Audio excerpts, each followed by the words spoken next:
I'd like you to say your name, full name, and spell it. Go. Wendell Knutson, Wendell Knutson. Okay. And Arvid, do the same. Yeah, Arvid Sether, and it's Arvid and Sether. All right, thanks. Wendell, you've been interested, I know, in horses for a long, long time. And where'd that interest come from? Well, of course, I was born in the horse era before my father got a tractor. And I've always had a love for horses, mostly draft horses because we never had saddle horses.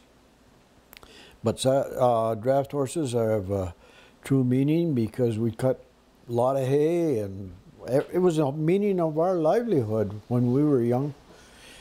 We put our cars up on blocks in the wintertime, and we would only go with the team and sleigh through the winter. Our horses, we'd go to card parties, and I remember my mother and dad wrapping us up in blankets. We'd go over to the neighbors, which was maybe 2 or 3 miles away, and tie the horses up and put some blankets on them. And they'd play cards till 2 or 3 o'clock in the morning and have lunch, and we'd get bundled up, put back in the box of the sleigh, and next thing we knew, we were home, and they were getting us out of the sleigh, and Dad would put the team in the barn, and that. It was our livelihood. That was the meaning of going and getting around the country. Yeah, good, good. When you speak, look at me. Talk to me. I'm the guy you're talking to. Okay. Don't worry about the camera. The camera isn't going to... Bite me. No, it isn't going to bite me. But look at me and don't worry about looking at the camera. Arvid, what about you? You're also interested in horses, and I know you had some mules. Go ahead. Yeah, I grew up too with on the farm with Dad using horses a lot. So I got to liking them, and I'd ride the work horses and that because we didn't have saddle horses either. And then later years, I always had horses too after I left home and had some saddle horses then, but I always broke them to drive so I could drive them. I always liked the driving horses. So that was how I kind of got into it. And then later years I started with mules too, so I enjoyed them and used them planting and doing a lot of the farm work. Good. I want to stop this just for a second because I want to adjust. Arvid, what do you recall about your dad and your grandfather and so on as far as relating to horses and working around the farm? Well, they always had a team. Even when the tractors did come, we always had a team for choring and doing the manure hauling and that type thing. And so I was always around the horses. Grandpa died before I was old enough to get to know him, but my dad and uncle farmed together all the time, so they, like you say, always had horses around. So you mentioned before the tractors came, and during when the tractors started coming on, what happened to make? And I want both of you to talk about this. What happened to make tractors more appealing than a horse? What was it? Wendell, I remember the tractor. Start that once again. I remember the tractor back in 1940. I was 4 years old. And my dad had teams of horses, and we borrowed another team, and I always had an extra team on hand. But in September of 1940, I was 4 years old, and I remember this big silver truck coming down the road with black fenders, and it had a bright, shiny red tractor on the back. And the joy it must have been to my dad to see that piece of equipment come down the road, which he was working WPA at the time. And yes, everything was done with horses. We cut meadows for hay and stuff. But that was the first rubber-tired tractor with starter and lights. And I wasn't big enough to drive that year. But my brother Carol and my other brother Wayne would plow nights, and my dad would plow during the day. We plowed for more neighbors because they couldn't marvel at how much that plow could do in tractor and plow could do in a day compared to a team of horses. They got tired and needed resting and stuff. But it was, and then the following year, it was my little brother, who was a year younger than I. We'd come home from school, and whether it be 11-acre field back here, we had the dad would be plowing. Well, he got tired of driving tractor too, because it's just like anything else. Once the novelty's gone, then somebody else should do it. And my brother used to sit on the floorboards and push the clutch. I steered and shifted. And we'd go to one end of the field, he'd push in the clutch, I'd shift it into reverse, we'd back up about 4 feet, we'd push in the clutch, take it out of reverse, he'd get up, we'd both get up and pull this plow lever up. It was a mounted plow. We push the clutch back in, we'd drive around the headland, turn around, push, go to the other end of the field. Repeat that same system for maybe 2-3 hours a night. How old were you? I was 5 and he was 4. And your dad trusted you? Oh, absolutely. To not get hurt? Absolutely. You know, the farm boys or the farm people, they knew how to take care. We learned more from our fathers by experience than all the books ever could teach you. And I still marvel the joy that must have meant to my dad to see that bright, shiny tractor. What kind of tractor was it? It was a Farmall A. Farmall A. With a mounted plow, and he got a mounted cultivator with it. And one bottom. One bottom, and power takeoff and pulley. And we had a saw rig that was, excuse me, manufactured by Johnny Lee. We're over here in the shop. We went all around the country sawing wood. Every fall we'd go saw wood for all the neighbors. And it was so economical. 5 gallons would run you all day long. What did gas cost? 14 cents. Farm gas was 14 cents. Say that again and add a gallon. 14 cents a gallon for farm gas. That's unbelievable. Today and these days. Like Arvid says, the challenge of knowing how to operate that equipment. But when my dad come up here, he always used to talk about the steam engines, the Rumley steam engine they had in Wisconsin.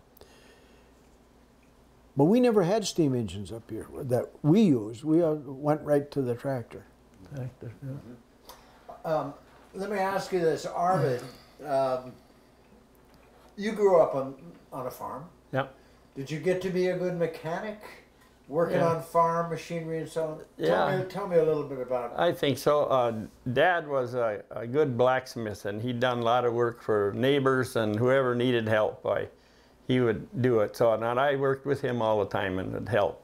So I learned how to fix things and that. So, yeah. Yeah. And I think too, some of the people, you know, a lot of them went to tractors. A lot of people didn't like working with horses, and it was a lot of hard work. You know, you had to feed them and take care of them, and then after the day's work, you had to put them in and feed them before you got fed, and that we do it now more for enjoyment than what they had to do. So when the tractors came, that was a big improvement for them, I think. Yeah, one of the points I'm trying to make, I've got another guy who ran a big business in Bemidji, and he said that we always hired the farm boys. We preferred the farm boys because they knew machinery. Mm-hmm. They could figure out something if they didn't know anything about it, where the city kids couldn't do it.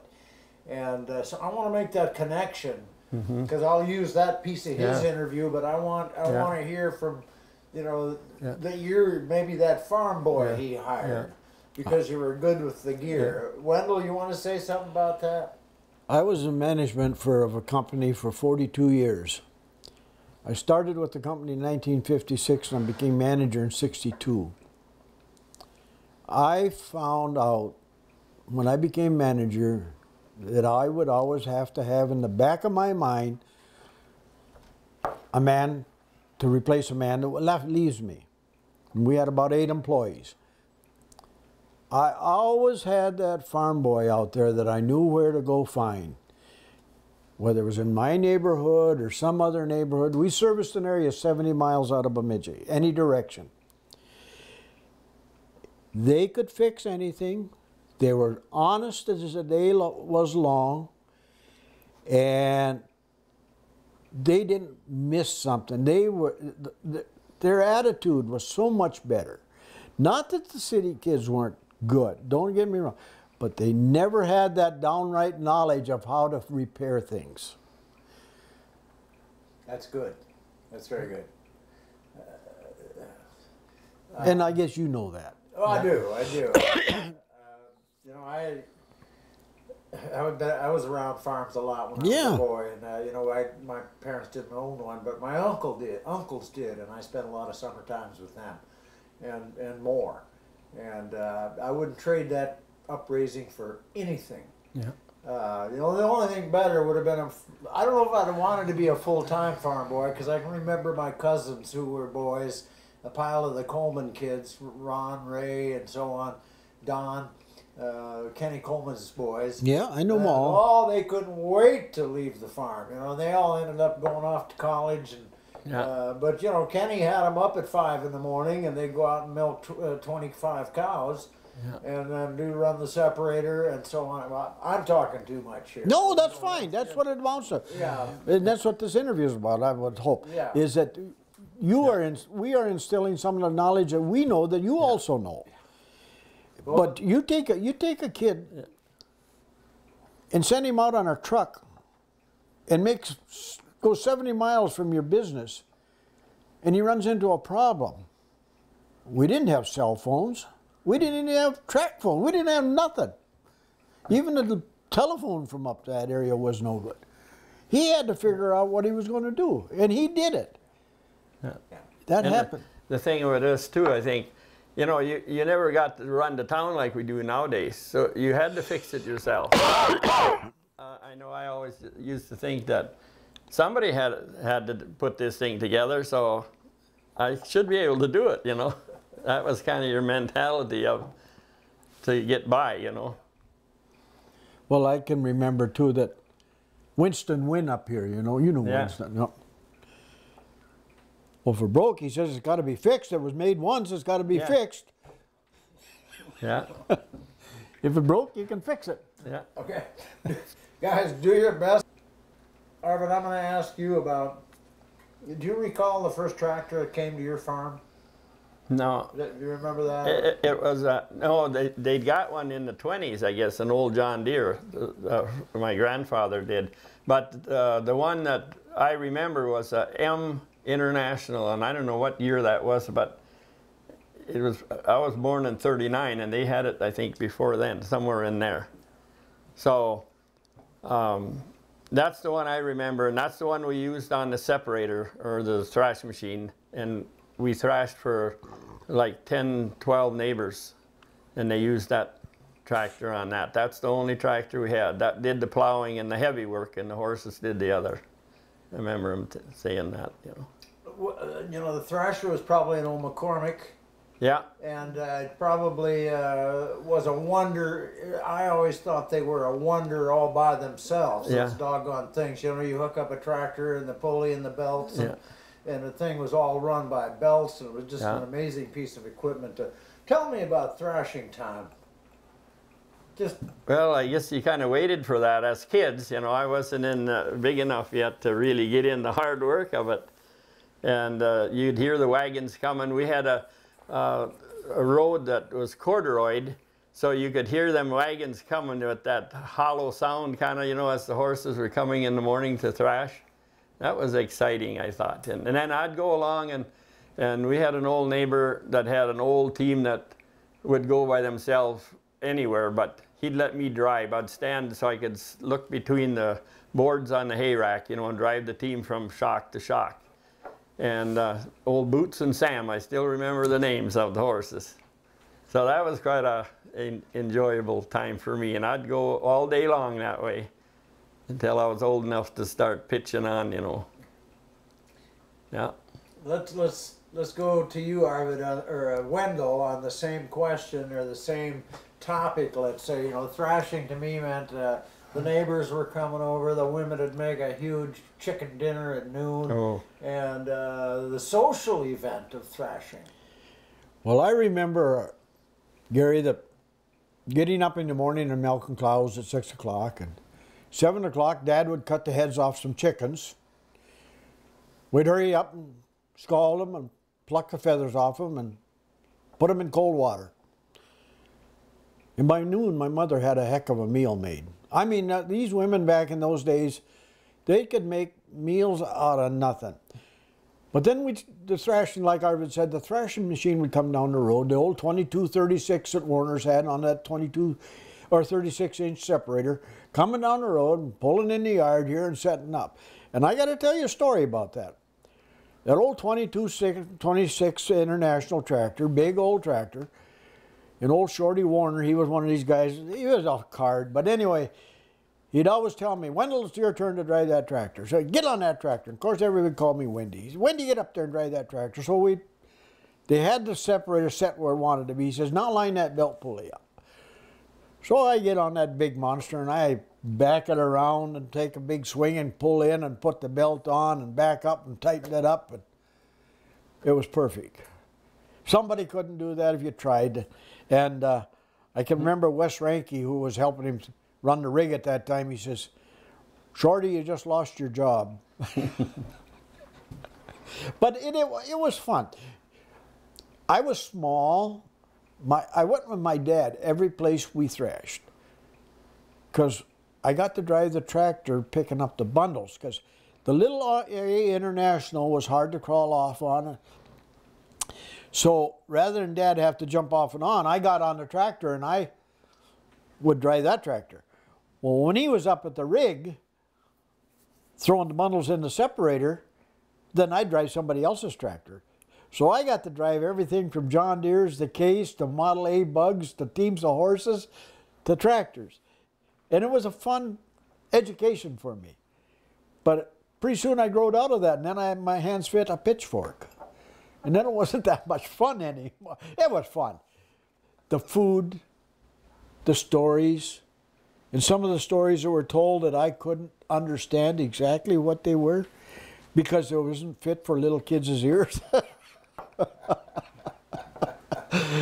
And the hand signals they used, as old Shorty Warner would sit on top of that rig and he'd be going like this.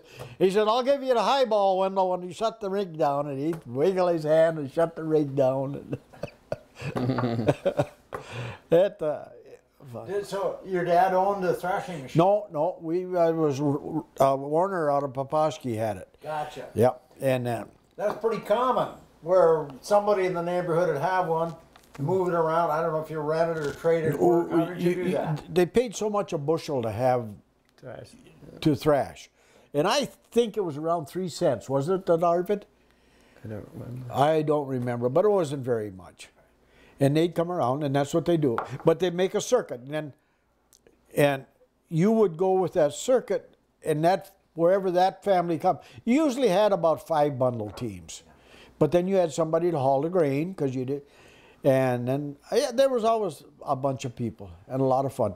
But how these women put these meals together, I'll never know. My wife is good at putting meals together, and that first stuff. But my mother, you know, old wood cook stove, no refrigerator, and yet have a perfect, lemon pies, apple pies, everything. It was just unbelievable. It was probably corn on the cob time. Hell yeah, corn on the cob, fresh potatoes. Peas, cream. There was fresh cream right out of the cows, boy. I mean, yeah, it was unbelievable. I tell you, it was good times. And yet you had more time to sit and visit with your neighbor than we have nowadays. Yeah, we had a lot of good times. It was hard work, but it was loving and